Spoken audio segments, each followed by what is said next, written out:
Olá, meus amores, bom dia, como vocês estão? Espero que vocês estejam todos bem, certo? Se cuidando direitinho, tá? Só saindo de casa para o necessário e sempre que sair de casa, usem máscara. Olha só, hoje a nossa aula de português, certo? Tá na página 74, vamos botar aqui, página 74. Abram o livro aí, por favor, para vocês acompanharem. Será uma aula gramatical, tá? Que é para falar sobre concordância nominal, certo? Sétimo ano. Então vamos lá. Diga assim na página 74.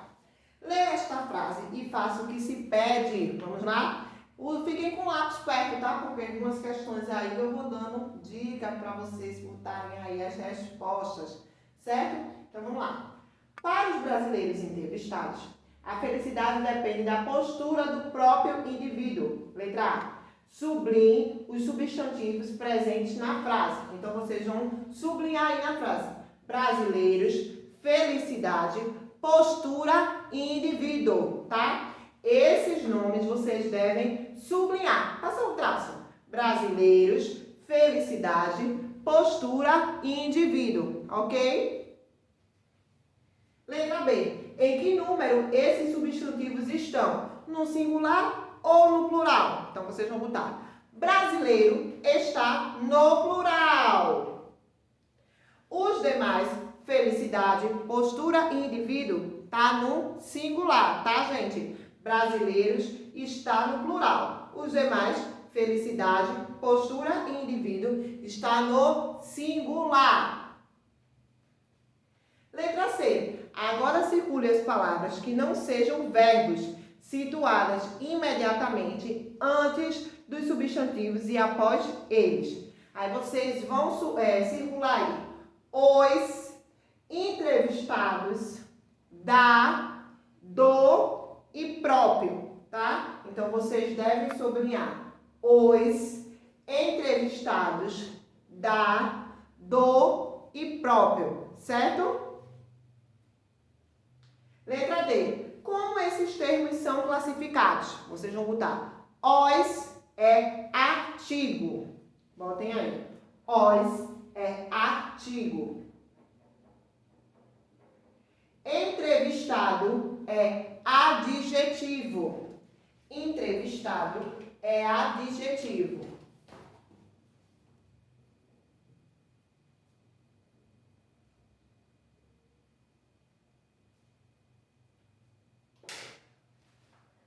Da e do é preposição. Da e do é preposição. E próprio é adjetivo.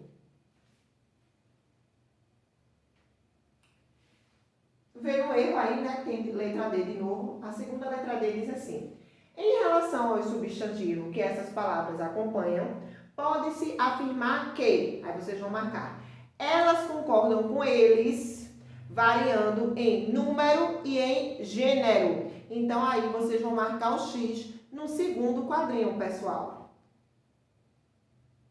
Letra E. Sabendo que substantivo é um nome, como se chama a relação que as palavras que o acompanham mantêm com ele? Concordância nominal ou concordância verbal? Aí vocês vão dizer que é concordância nominal. Porque a concordância feita com o substantivo, tá? Que é um nome, é concordância nominal. A concordância que é feita com um verbo é a concordância verbal, tá? Página 75. O estudo da relação entre os nomes, isto é, entre as classes de palavras que compõem o chamado grupo nominal, os substantivos, adjetivos, pronomes, artigos e numerais, recebem o nome de quê? Concordância nominal, tá? O substantivo é o termo básico da concordância nominal. A ele associam-se as demais palavras do grupo nominal. Como você pode observar, as palavras ligadas ao substantivo concordam com eles. Assim, podemos estabelecer a primeira regra de concordância nominal. Qual é a primeira regra? As palavras variáveis que se associam a um substantivo concordam com ele em gênero, que é masculino e feminino, e em número, que é singular e plural. plural. Então, aí, no exemplo, diz o seguinte: uma pesquisa revelou a opinião das pessoas sobre a felicidade. Pesquisa é um que? Substantivo feminino. Então, o artigo não pode ser pesquisa, tem que ser uma pesquisa, concordar com o substantivo. Revelou opinião, então, a opinião não é opinião. Então, o artigo também concorda. Das pessoas sobre a felicidade. Não é felicidade, é a felicidade. A seguir, você conhecerá algumas regras de concordância nominal que fogem à regra geral. Vamos atentar? São essas daqui, ó. Concordância do adjetivo com vários substantivos. Prestem atenção. Quando associado a mais de um substantivo para determinar... Quando associado a mais de um substantivo, o adjetivo pode se posicionar antes ou depois dele. Assim, duas sequências podem ocorrer. Quais são essas sequências, Joquília? Substantivo, substantivo, mais adjetivo. Adjetivo, mais substantivo e mais adjetivo. É preciso considerar dois fatores para determinar a concordância do adjetivo nessas sequências. Vamos lá. A posição do adjetivo antes ou depois do substantivo e a função sintática do adjetivo na oração, se é um adjunto adnominal ou predicativo.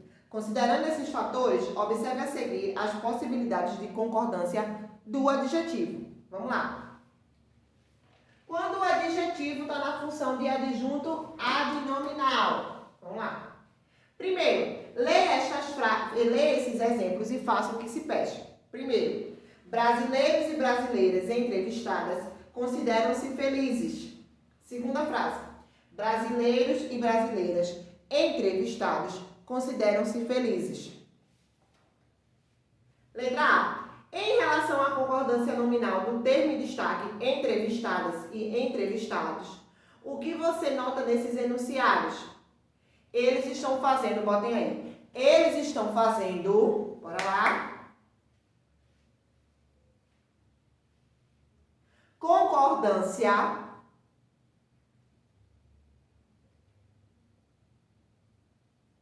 com substantivos diferentes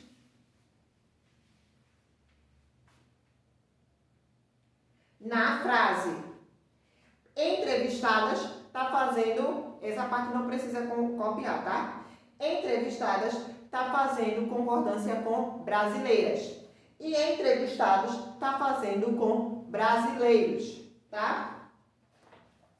Letra B. Com que substantivo a palavra em destaque está concordando no enunciado 1 e no enunciado 2? Eu acabei de dar a resposta, certo? No enunciado 1, concordou com o substantivo brasileiras.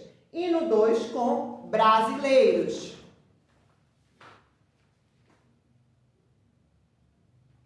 C. O fato de a concordância ter sido diferente muda o significado da frase? Não muda o significado da frase, tá, gente? Quando o adjetivo está depois dos substantivos, ele pode concordar com o substantivo mais próximo ou no plural com todos os substantivos. Observação. O adjetivo vai sempre para o plural quando concorda com todos os substantivos da série. Quanto ao gênero, vai para o masculino se qualquer um dos substantivos da série for masculino. Independente que tenha um substantivo feminino, se tiver masculino, por exemplo, eu digo assim, prestem atenção, alunos, porque tem gênero masculino e feminino na sala. Então, o gênero masculino prevalece em relação aos gêneros, tá? Em relação no plural, ok, gente? Então, vamos lá. Segundo quesito, vocês vão fazer sozinho, porque já pegaram a dica do primeiro. Diz assim, ó. Agora leia esses enunciados. Esperamos pela eterna felicidade e conforto. Segundo, esperamos pelo eterno conforto e felicidade. Letra A. O significado do enunciado é o mesmo e o que há de diferente neles? Letra B. A que classe pertencem as palavras em destaque? Eterna e eterno. Letra C. a que essa palavra se refere na frase. E letra D, com base nesses exemplos, pode-se afirmar que, quando o adjetivo vem antes dos substantivos a que ele se relaciona, faz concordância com, aí vocês vão ver, sendo com o primeiro, com o segundo ou com o terceiro quadrinho, ok?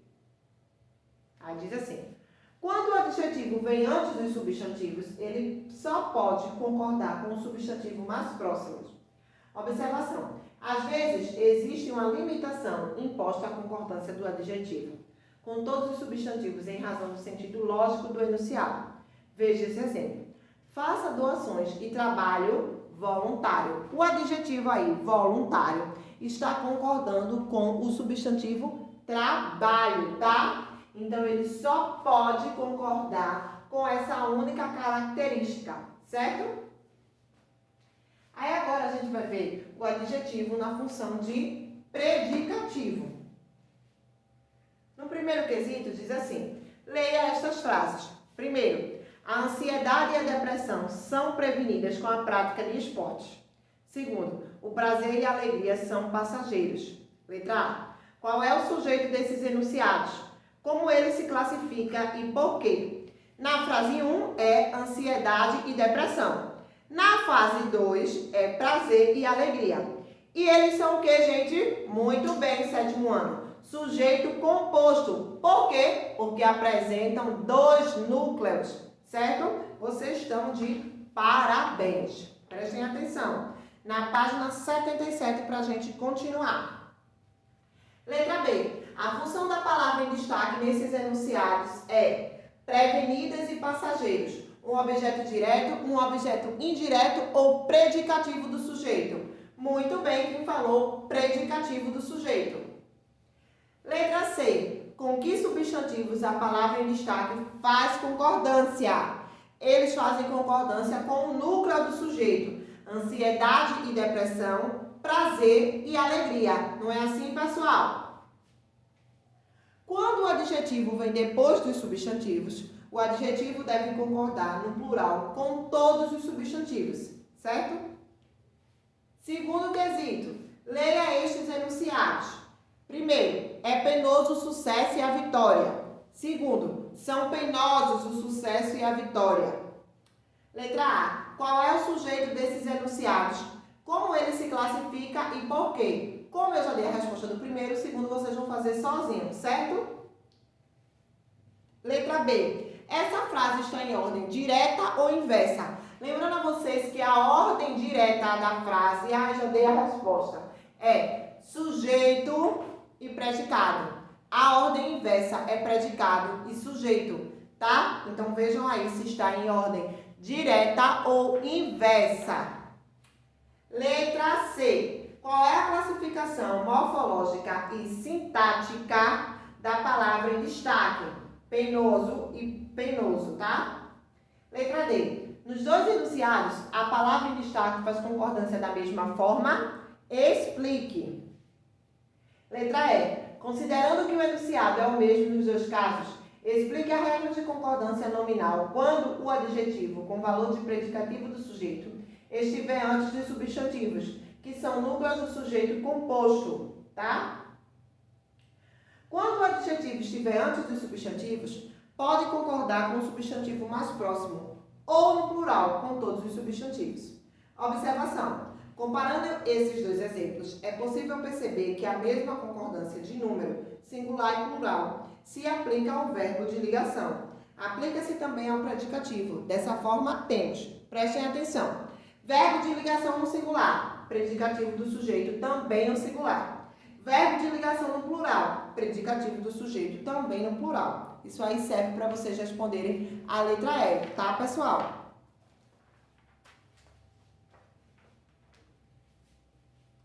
Passem aí agora para a página 78, tá? Na questão de atividades.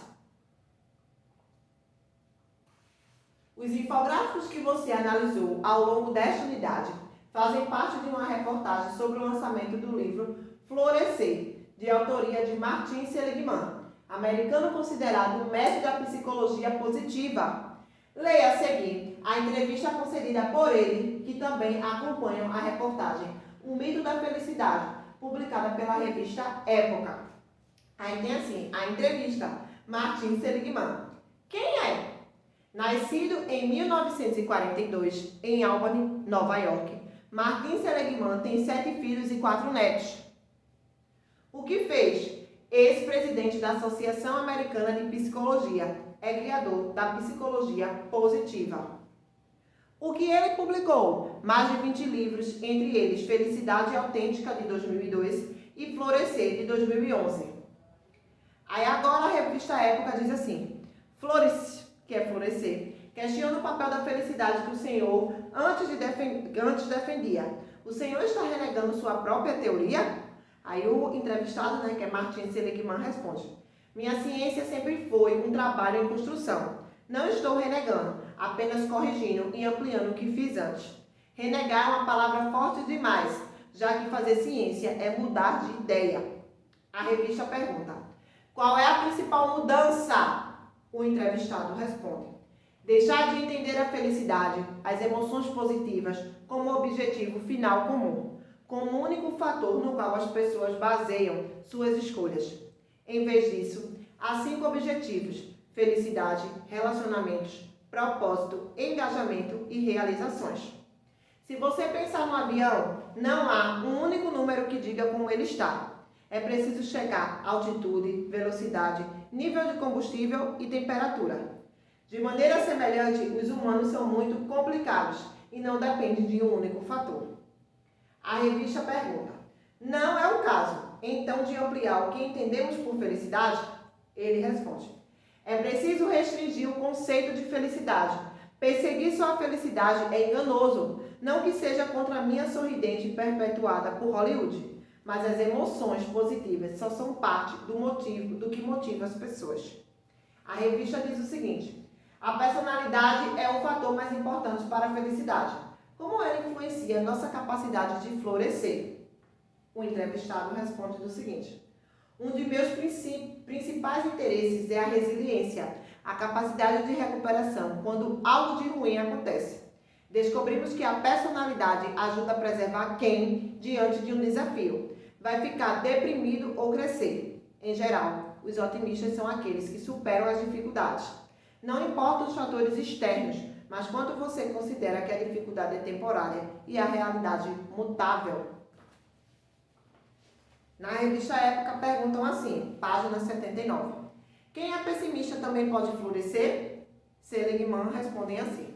Você pode ser deprimido e florescer, ter câncer, ser esquizofrênico e florescer. Essas condições atrapalham, mas não anulam a possibilidade. Essa é a principal vantagem de olhar para os 5 fatores, em vez de só ver as emoções positivas. Há muitas maneiras de aumentar seu engajamento, de melhorar suas relações pessoais, de ter mais propósito e de se sentir realizado. É possível aumentar a duração e a intensidade da felicidade, mas apenas dentro dos limites biológicos de quem você é. Se só as emoções positivas importassem, o máximo que poderíamos melhorar é de 5 a 15%. A revista Época diz o seguinte, se a felicidade não é assim tão importante, porque governos como o Reino Unido estão começando a medi-la? Ele responde, há quem diga que governos devem pensar em aumentar a felicidade das pessoas. Eu digo que é preciso aumentar os 5 elementos. Pense em Madre Teresa. Era solitária, mas teve uma vida cheia de sentidos e floresceu ajudando os outros. Fazemos trocas e isso é que os governos têm de fazer. Letícia Schorg, Elia Juliana são as entrevistadoras. No primeiro quesito diz assim, sobre o conteúdo da entrevista, responda ao que se pede. Letra A. De que modo Martin Seligman justifica não estar renegando sua própria teoria? Vocês vão precisar voltar ao texto, tá, gente? Para poder saber responder aí as questões. Letra B. Explique a principal mudança apresentada no livro Florescer, segundo a entrevista. Letra C. Por que Martin Seligman afirma que essas mudanças não ocorreram a uma ampliação? Letra C. Porque Martin Seligman afirma que essas mudanças não correspondem a uma ampliação do que entendemos por felicidade. Página 80, diz assim, considerando as regras de concordância nominal, Leia as orações inspiradas na reportagem e responda as perguntas que seguem. Primeiro, buscamos sentimentos e emoções positivas. Letra A. A concordância do adjetivo positivas está adequada às regras da norma padrão da língua portuguesa e o porquê. Letra B. Existe outra possibilidade de concordância para esse adjetivo? Explique.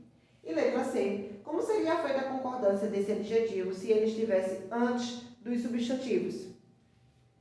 Segundo, os efeitos e as causas das dificuldades são temporárias. Letra D. Por que a concordância do adjetivo temporárias está no masculino plural? E letra E. Haveria a possibilidade de o adjetivo concordar no singular? Terceiro, complete os enunciados com as opções que tornam a concordância nominal adequada, de acordo com as regras determinadas pela norma padrão da língua. Letra A. Homens e mulheres são complicadas ou complicados? B. É complicado ou complicados, a mulher e o homem. C. É complicado ou complicados, o homem e a mulher. D. São complicado ou complicados, o homem e a mulher. Letra E. Procuramos eterna ou eternos, felicidade e bem-estar. F. Procuramos eterno ou eternos, bem-estar e felicidade. G. Procuramos felicidades e bem-estar, eterno ou eternos. E H. Procuramos bem-estar e felicidade, eterna ou eternos. Na seção de tarefa, diz assim: leia o texto a seguir para saber mais sobre as contribuições de Leonardo da Vinci à ciência. Está na página 81. As contribuições à ciência de Leonardo da Vinci. Leonardo da Vinci é um dos mais importantes artistas do Renascimento. Mundialmente conhecido pelas suas obras-primas, A Última Ceia e Mona Lisa. Porém, você sabia que Leonardo também era um prodígio inventor? Leonardo nasceu em 15 de abril de 1452, em Vinci, na Itália. Desde muito cedo, Da Vinci expressou interesse em conhecer as leis da ciência e da natureza, que posteriormente o capacitariam no seu trabalho como pintor, escultor, inventor e desenhista. Com 14 anos de idade, Leonardo se tornou aprendiz do artista Verrocchio. Durante 6 anos, ele aprendeu a ampla variedade de habilidades técnicas, incluindo metalurgia, artes em couro, marcenaria, desenho e escultura. Com a idade de 20 anos, ele conseguiu o reconhecimento como artista, mestre na Guilda de São Lucas, onde estabeleceu sua própria oficina. Em 1482, Lorenzo de Médici, um homem de uma proeminente família italiana, encomendou a Leonardo a criação de uma lira de prata, que ele daria como presente a Ludovico e o Moro, o Duque de Milão, como um gesto de paz. Leonardo fez isso, e junto do presente de Lorenzo, acrescentou uma carta a Ludovico, descrevendo como sua engenharia e talentos artísticos seriam de grande utilidade para sua corte. Ludovico aceitou a proposta de Leonardo, e entre 1482 e 1499, Leonardo foi contratado para trabalhar em um grande número de projetos para Ludovico. As contribuições à ciência de Leonardo da Vinci e suas invenções. Esses foram os anos mais produtivos da vida de Leonardo, que não via uma divisão entre ciência e arte. Suas observações e inventos foram registrados em mais de 13.000 páginas de notas e desenhos, incluindo projetos para máquinas voadoras, estudos de plantas, máquinas de guerras, anatomia e arquitetura. Suas anotações e desenhos eram seguidos de explicações teóricas e continham, por vezes, detalhes preciosos para a construção. Porém, não há registro de que Leonardo da Vinci, de fato, tenha tentado construir essas máquinas. Seus desenhos de um feto no útero, do coração, do sistema vascular, dos órgãos sexuais e de outras estruturas ósseas e musculares humanas são considerados por muitos como os primeiros estudos detalhados da modernidade em anatomia. Segundo seus registros, ele teria descoberto a arteriosclerose ainda na sua época. Tal conhecimento da anatomia humana foi obtido por meio de muitas exumações, que Leonardo da Vinci realizava escondido para a posterior autópsia dos corpos, prática que lhe rendeu muitos problemas. Aí na página 82 tem uma seção, é verdade. Até a Idade Média, a realização de autópsias rendia problema para quem as praticava. Verdade ou mito? Faça uma pesquisa ou consulte o professor de História e anote o resultado de sua pesquisa em seu caderno. Depois compartilhe com a turma. Então aí, gente, é verdade, né? Tá? Até a Idade Média, a Igreja proibia terminantemente essa prática. Durante o Renascimento, a inquietação intelectual superou o poder da Igreja e a realização de autópsias foi retomada. Aproveitando dessa abertura, Leonardo da Vinci fazia suas dissecações de cadáveres, mas ainda assim era preciso ter a permissão da Igreja. Vamos lá para a parte da questão de atividades, tá? Então tem aí o primeiro quesito. Pesquisem o dicionário o significado das palavras seguintes para formar o glossário do texto. Se vocês não tiverem um dicionário em casa, procurem no Google, tá? Letra A, arteriosclerose. B, Dug. C, exumação. D, Gilga. E, lira. F, prodígio. E G, proeminente. Segundo, pesquise agora o que foi a Guilda de São Lucas e anote o resultado de sua pesquisa a seguir. Terceiro, em relação ao conteúdo do texto, responda ao que se pede. Letra A. Cite as habilidades técnicas que Leonardo da Vinci aprendeu quando se tornou aprendiz do artista Verrocchio. Voltem lá no texto para responder as questões direitinho, tá? Página 83. B. Explique como Leonardo da Vinci foi contratado para trabalhar em um grande número de projetos para Ludovico de Moro. C. Cite exemplos das observações e dos inventos de Leonardo da Vinci, registrados nas mais de 13.000 páginas de notas e de desenhos. Letra D. Que informações contidas no texto comprovam que os estudos de Leonardo da Vinci podem ser considerados infografias de uma imensa complexidade? Letra E. Segundo o texto, que trabalhos de Leonardo da Vinci são considerados por muitos primeiros estudos da modernidade, detalhados em anatomia. Quarto quesito. Relê esse trecho do texto. Sua engenharia e talentos artísticos seriam de grande utilidade para a sua corte. Letra A. A concordância do adjetivo artísticos poderia ser feita com todos os substantivos. Por quê? Quinto quesito. Releia este outro trecho. Suas observações e inventos foram registrados em mais de 13.000 páginas. Letra A. Por que a concordância do adjetivo destacado foi feita no masculino plural? E letra B. Em que situação o adjetivo em destaque poderia concordar com o substantivo mais próximo? Explique. Página 84, o sexto quesito e a última questão, diz assim. Considerando as regras da norma padrão para a concordância nominal e que o adjetivo em destaque no trecho a seguir desempenha a função de predicativo do sujeito, assinale C para as possibilidades de concordância, quando elas estiverem corretas, e I para quando elas estiverem incorretas. Então, a frase é a seguinte. Suas anotações e desenho eram seguidos de explicações teóricas. Aí tem aí a letra A, letra B, C, D e E. Vocês vão dizer quando é possível e quando é incorreto. Certo? Tchau, gente. Até a próxima aula. Não esqueçam, tá? De tirar foto das páginas e me enviar no plural. Assim eu tenho como contabilizar a presença de vocês nas minhas aulas. Certo, meus amores? Beijos!